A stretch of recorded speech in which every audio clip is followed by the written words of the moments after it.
വയനാട്ടിലെ മലനിരകൾക്ക് ധാരാളം ഐതിഹ്യങ്ങളും വിശ്വാസങ്ങളുമുള്ള നിരവധി കഥകളുണ്ട്. അതിമനോഹരമായി ഈ ഭൂമിക്ക് ചുറ്റും നിരവധി ക്ഷേത്രങ്ങളും അവയ്ക്ക് സവിശേഷമായ ചില കഥകളുമുണ്ട്. അത്തരത്തിലുള്ള ഒരു ക്ഷേത്രമാണ് മാനന്തവാടിക്ക് അടുത്ത് സ്ഥിതി ചെയ്യുന്ന വള്ളിയൂർക്കാവ് ദേവീക്ഷേത്രം. ഇന്നത്തെ എൻ്റെ യാത്ര വള്ളിയൂർക്കാവ് ദേവീക്ഷേത്രത്തിലേക്കാണ്. മാനന്തവാടിയിൽ നിന്ന് 60 രൂപയാണ് ഓട്ടോയ്ക്ക്. ഏകദേശം 5 കിലോമീറ്ററാണ് വള്ളിയൂർക്കാവിലേക്കുള്ള ദൂരം. മാനന്തവാടിയിൽ നിന്ന് പുൽപ്പള്ളി, കൽപ്പറ്റ, പനമരം, കൊയിലേരി എന്നീ റൂട്ടിൽ പോകുന്ന ബസ്സെല്ലാം വള്ളിയൂർക്കാവ് വഴിയാണ് പോവുക. ഇന്ന് ഡിസംബർ 29 സൺഡേ. ഞാൻ മോർണിംഗ് ടൈമിലാണ് പോകുന്നത്.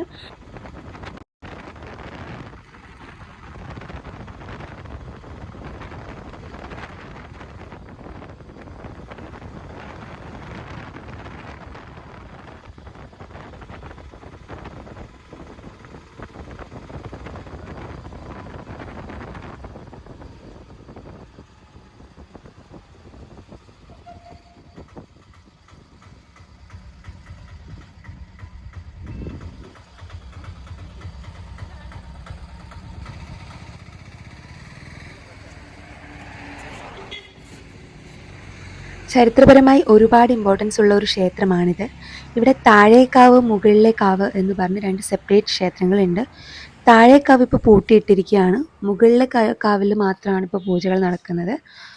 മാർച്ച് മാസത്തിലാണ് ഇവിടുത്തെ ഉത്സവം. മറ്റ് ക്ഷേത്രങ്ങളിൽ നിന്ന് വ്യത്യസ്തമായിട്ട് 14 ദിവസത്തെ ആ ഉത്സവമാണ് ഇവിടെ ഉള്ളത്. മീനം 1 മുതൽ 14 വരെയാണ് ഇവിടുത്തെ ഉത്സവം. വയനാട്ടിലെ ഉത്സവങ്ങളിൽ വെച്ച് ഏറ്റവും പൊലിമയേറിയ ഉത്സവമാണിത്. ഭദ്രകാളി ദാരിദ്ര്യമേൽ നേടിയ വിജയമാണ് ഈ ഉത്സവത്തിൻ്റെ അടിസ്ഥാനം. പണ്ടുകാലത്ത് ഉത്സവത്തിനോടനുബന്ധിച്ച് ഇവിടെ അടിമ വ്യാപാരം നടക്കാറുണ്ടായിരുന്നു.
പരമ്പരാഗത കേരളീയ ഭവനങ്ങൾക്ക് സമാനമായി ലളിതമായ ഘടനയിലാണ് ഈ ക്ഷേത്രം നിർമ്മിച്ചിട്ടുള്ളത്. പണ്ട് കോട്ടയം രാജാക്കന്മാരുടെ ക്ഷേത്രമായിരുന്ന ഇവിടെ ഉത്സവത്തിൻ്റെ സമയത്ത് ആദിവാസികളെ അടിമകളായി വിറ്റിരുന്നു എന്ന് പറയപ്പെടുന്നു. ദേവിയുടെ മുന്നിൽ വെച്ചെടുക്കുന്ന പ്രതിജ്ഞ പാലിക്കാൻ അടിമകൾ നിർബന്ധിതരായിരുന്നു. മീനം 15 പുലർച്ചെ ആദിവാസികളെ അടുത്ത വള്ളിയൂർക്കാവ് ഉത്സവം വരെ തൻ്റെ കീഴിൽ പണി ചെയ്തു കൊള്ളാം എന്ന് സത്യം ചെയ്യിക്കുന്നതാണ് അടിമ വ്യാപാരത്തിൻ്റെ ചടങ്ങ്.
അതിമനോഹരമായൊരു ക്ഷേത്രമാണിത്.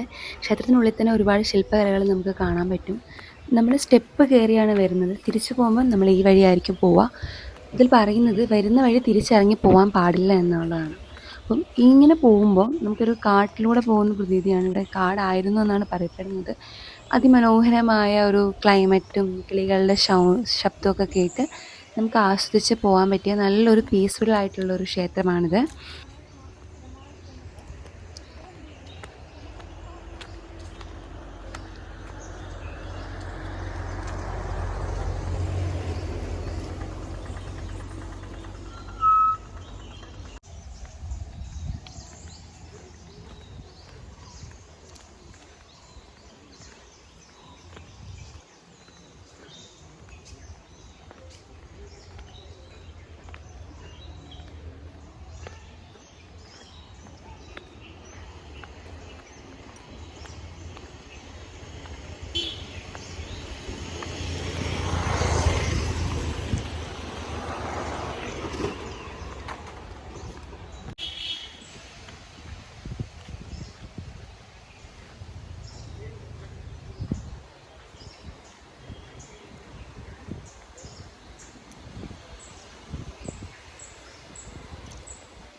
നിങ്ങൾക്ക് ഈ വീഡിയോ ഇഷ്ടപ്പെട്ട് കാണുമെന്ന് ഞാൻ വിചാരിക്കുന്നു.